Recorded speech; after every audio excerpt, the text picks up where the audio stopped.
Brought to you by the Every Dollar app. Start budgeting for free today. Hi, I'm calling because in October of last year, my husband and I made the dumb decision of taking out a bridge loan to purchase a property. Okay. And it was with the idea that we would sell our previous property and pay off the loan, restructure the loan, and everything would be great. But we haven't been able to sell our old property, and the loan is due on June 1st. Ooh. Interest has accrued like nobody's business. Oh, man. What was the interest rate, and then what was the amount? So the total, they combined both properties, came out to 1.437 at 10.99. So we're looking at 10.99? Yeah. So apparently bridge loans, they explained to us, are always high interest like this. They're anywhere between 8 and 12. Man. They even explained it to you, and you guys said, sign us up. Let's do it. Well, that's how confident we were that we could sell our old house. Why isn't it selling? That's the $1 million question. We've knocked it, the price down a couple of times now. We are technically under contract, but our buyers cannot seem to lock in a buyer themselves. And what they keep telling us, the market is just so weird. It's just such a bad time right now. It's a buyer's market, not a seller's. Yes.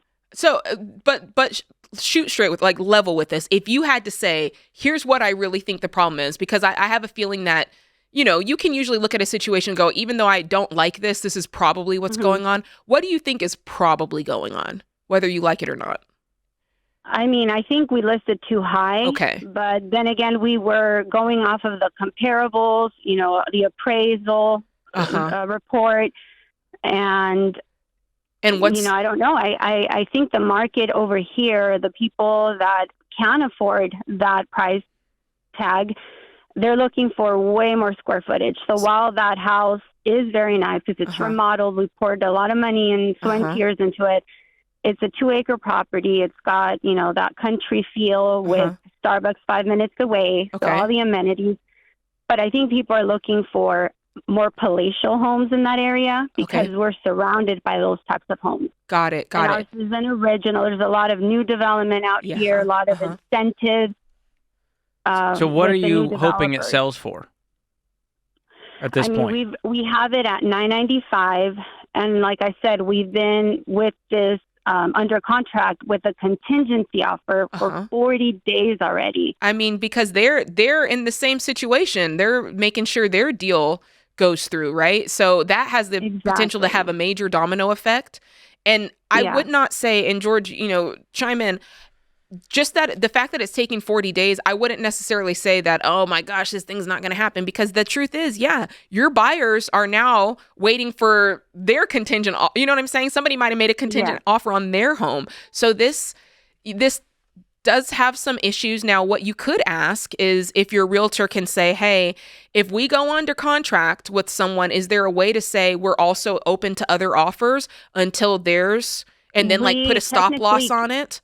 You see what I'm saying? And say, hey. We can, but most of the time people, we have had open houses still, but because a lot of people on many of the apps like Redfin and Zillow and whatnot, it is showing us under contract. It's showing us pending. Right, but you can make still a mark deal it as accepting offers. Exactly. Too. You can make a deal to where it's not like that, to where it still looks like it's open for anybody to make an offer, and then ask your realtor to say, okay, now we need to put a stop loss on this. Like you have 60, if it's a contingency, you have 60 days or you have 90 days. And then after 90 days, we get to go to the next offer. That way you're always making sure you have people, priming the pump here, and you can make this go faster.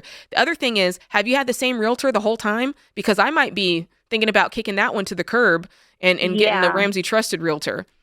Well, I actually did contact a Ramsey realtor not too long ago, and he said at this point, because of your situation, you're better off sticking with the same person, because there would be a delay if I switch to a new agent.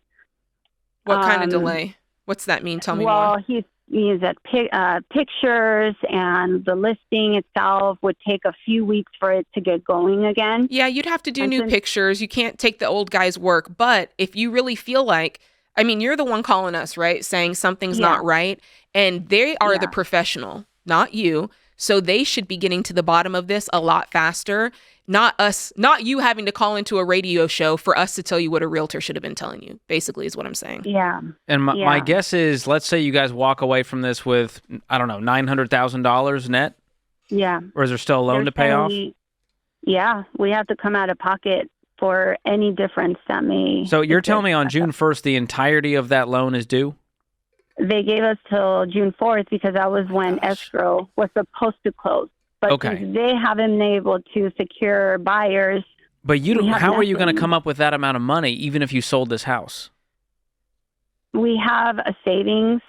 Obviously, we would have rather not 100. Okay. Can you negotiate an extension with the lender? That would be your best bet right now. Yeah. To attempt that. I mean, I've already asked, and nobody seems to get back to me on that.